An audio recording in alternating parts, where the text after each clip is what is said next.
खाली बसा बसा खाली इकडे जागा आहे ना जागा आहे इकडून या साईडला ये इकडून हां तुम्हाला काय प्रायोरिटी तुम्हाला दानंदाचा भैरवनाथाचे चांगले चांगले अंबाबाईचा देव दे परम पूज्य स्वामी गगनगिरी महाराज की जय।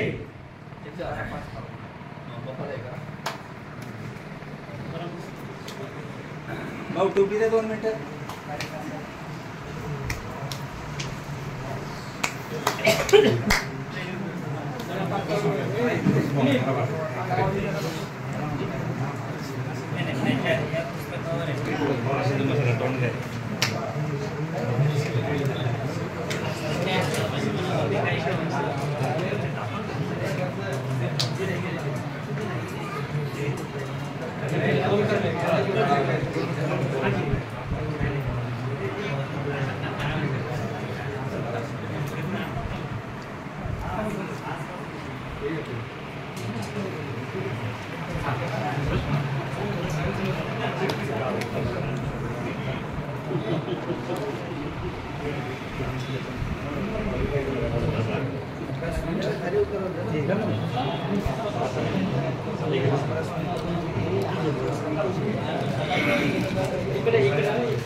सालाबाद प्रमाणे ब्रह्मलीन परमपूज्य स्वामी गगनगिरीजी महाराज यांच्या वास्तव्यानं पुनीत झालेल्या तपोभूमीमध्ये उपस्थित असणारे सर्व श्री क्षेत्र कोठणगडावरती आत्मनाथ प्रेम करणारे सर्व शिवमल्हार भक्त ग्रामस्थ पंचक्रोशीमधून आलेले सर्व देवस्थानचे मानकरी या सर्वांचं प्रथमतः सिद्ध तपस्वी स्थळ खोपोली आश्रमामध्ये आपलं सहर्ष स्वागत हार्दिक अभिनंदन आहे। भक्ती मार्गामधून आपण जी काही परमेश्वराची सेवा करत आहोत त्या सेवेमध्ये फलद्रूप होण्यासाठी दरवर्षी आपण या ठिकाणी एक उत्सव म्हणून हा खोपोलीचा भंडारा सर्वजण करतो। सर्वांच्या योगदानामधून हा सोहळा दिवसेंदिवस वृद्धिंगत होत चाललेला आहे। सर्वांना त्या भक्तीचं फळ मिळत आहे आणि त्याचीच पोचपावती म्हणून आज हजारोच्या संख्येनं मुंबईमधून गावावरून पुण्यावरून आणि आजूबाजूच्या परिसरामधून मीरा भाईंदरपासून बोईसरपासून भक्त या भंडाऱ्यासाठी आज या ठिकाणी उपस्थित आहेत। सर्वांच्या चरणाशी नतमस्तक होऊन सर्वांचे या ठिकाणी आभार व्यक्त करतो आणि असेच या महाराजांच्या चरणाची आणि कोठणगडाची सेवा आपल्या सर्वांच्या हातून घडावी हीच मनोकामना या ठिकाणी व्यक्त करून ज्याच्या कोणाला भक्तांना समजा आजच्या महाप्रसादाच्या अन्नदानामध्ये योगदान द्यायचे राहिलं असेल त्यांनी बाळासाहेबांना बाबाजी भाऊकडे द्यावं आणि अशीच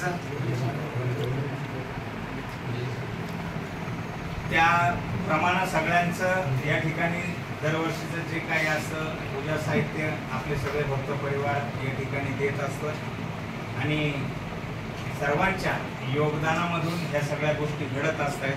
असंच योगदान सर्वांचं यापुढेही घडत राहावं हीच प्रार्थना परमपूज्य स्वामी गगनगिरी महाराजांच्या आणि श्री क्षेत्र कोकण खंडेरायाच्या चरणी करून या ठिकाणी पुन्हा एकदा सर्वांचा आभार मानून या ठिकाणी थांबतो. जय गगनगिरी, जय गगनगिरी. परमपूज्य स्वामी गगनगिरी महाराजांच्या आश्रमामध्ये साधारणप्रमाणे आपण जो बंजाराचा कार्यक्रम करतो अनेक वर्षापासून करत आलेलो आहोत.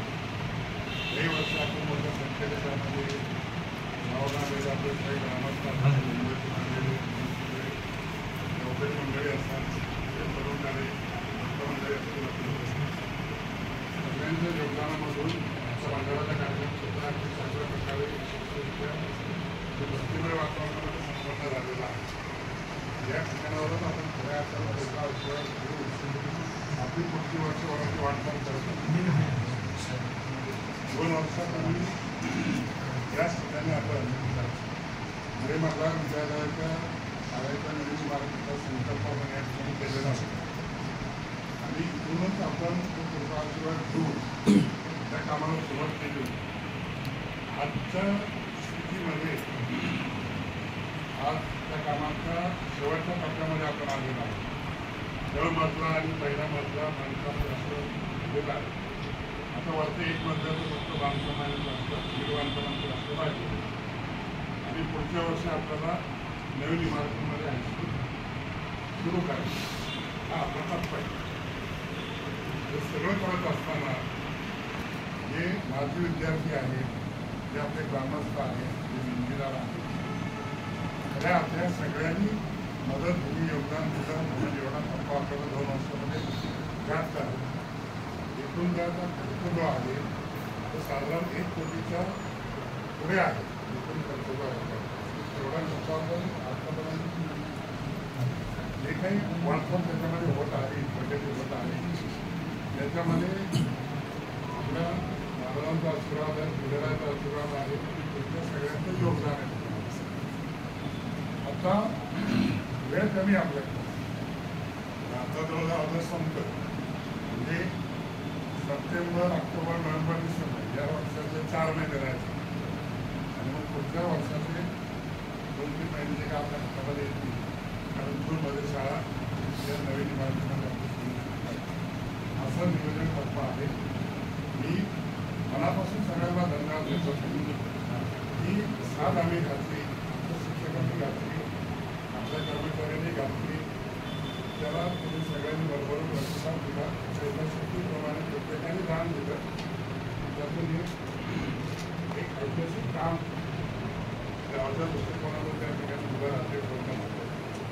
आता ते पूर्ण करण्यासाठी मागच्या वेळेला काय केलं होतं की तुम्ही तुमच्या इच्छेने देणगी दिली. कोणी 5 दिले, कोणी 11 दिले, कोणी 21 दिले, कोणी 50 दिले, कोणी 1 लाख दिले, तुम्ही रक्कम दिली.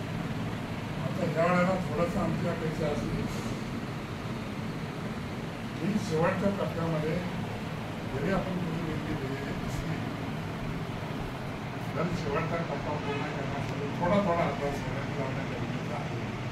त्याला काही सक्ती नाही आहे, एवढंच दिलं पाहिजे तेवढंच दिलं पाहिजे. पण समजा जर एखाद्याने 5 दिले, त्यांनी अजून 2 वाढवायचा, एखाद्याने 7 दिले, त्याने 2 वाढवायचे, 9 होते. एखाद्याने 9 दिले, त्याने 2 वाढवायला 11 असते. एखाद्याने 11 दिले, त्याने 4 वाढले तर 15 होते. असं पण टप्प्यामध्ये जर दिलं, 21 दिले तर त्याने 4 वाढले तर 25 होते.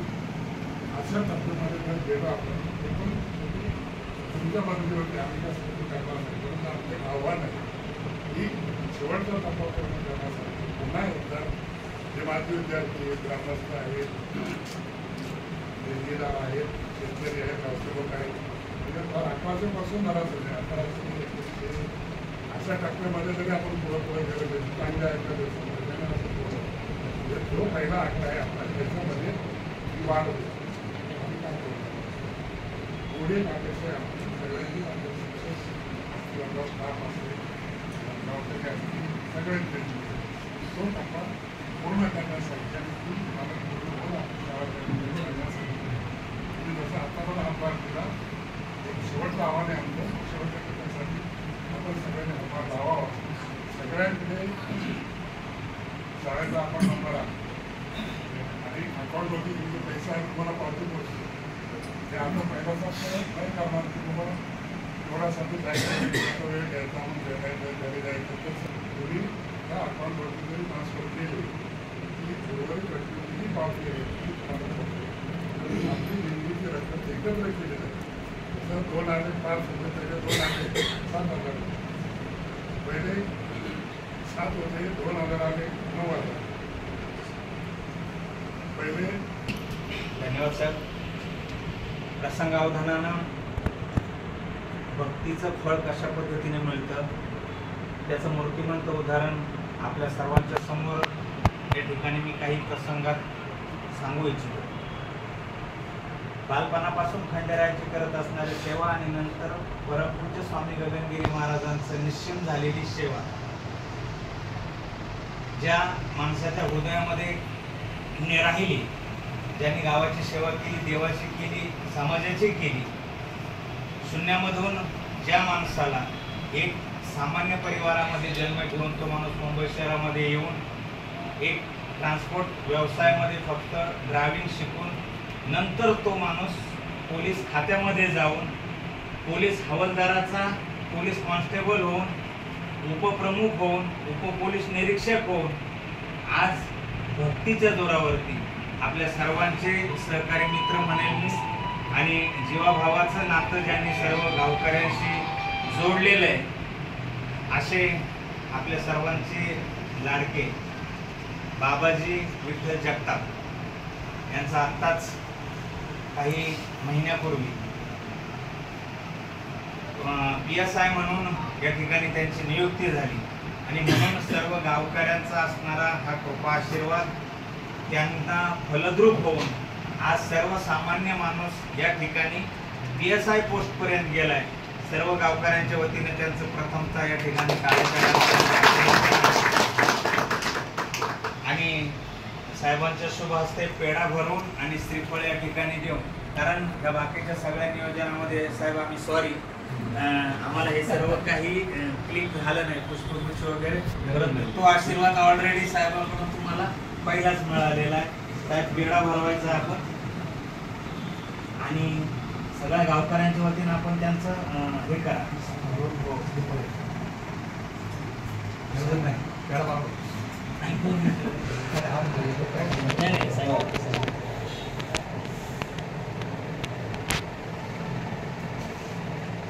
तो पण आशीर्वाद देवाच्या खालची शाळा मिळाली नाही, बाकी काय नाही, देवाच्या खालची शाळा.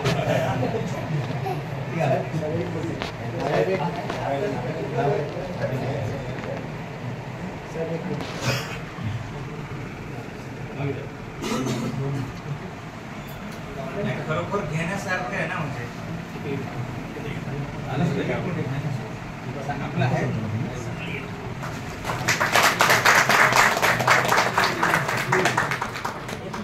हे फुलं कुठं ठेवले?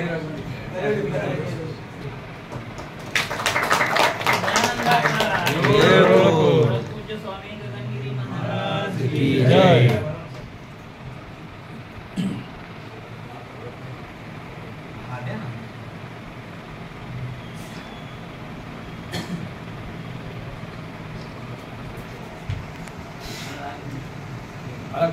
हो आला आला छान. देवाची किल्ली असते ना, पुढे गावाची सेवा भाषा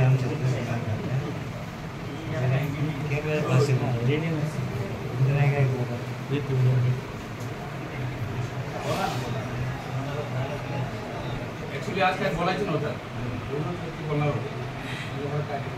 माझा सत्कार केला मी आभार मानले पाहिजे सगळे ग्रामस्थ आणि मुंबईकर यांचं माझा सत्कार केल्याबद्दल मी तुला अगदी आभार मानतो. धन्यवाद.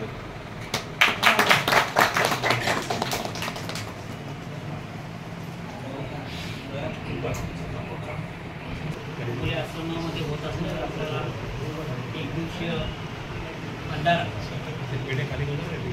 अतिशय चांगल्या वातावरणामध्ये गावाकडूनही महाराजांचे भक्त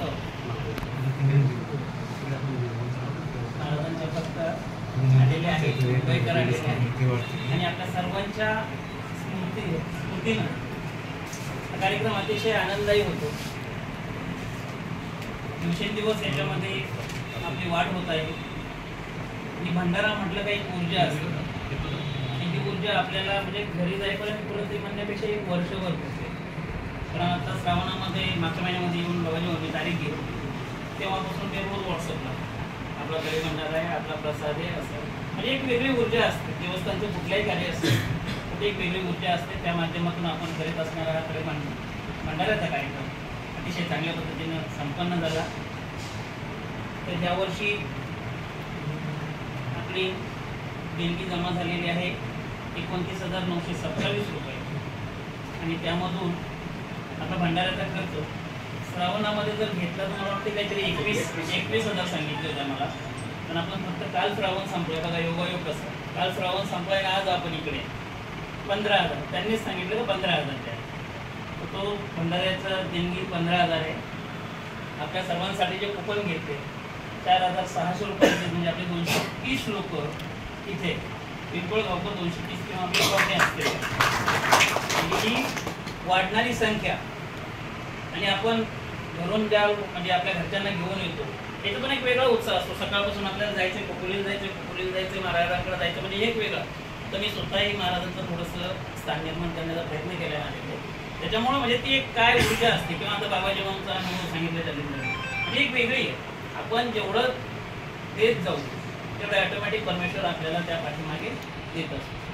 तर त्याच्यानंतर 1100 रुपये ब्राह्मण काकाची देणगी आहे, 400 रुपयाची श्रीफळ आणि महाराजांच्या चरणावर आपण 2,500 रुपयाचं तर म्हणजे साधारणप्रमाणे आपण ते पाकिट ठेवणार आहे.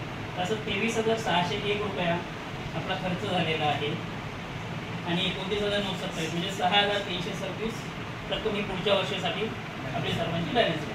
म्हणजे सर्वांनी लक्षात राहू दे 6,326 रुपये ते आपण कुठेतरी एखाद्या अकाउंटला टाकू.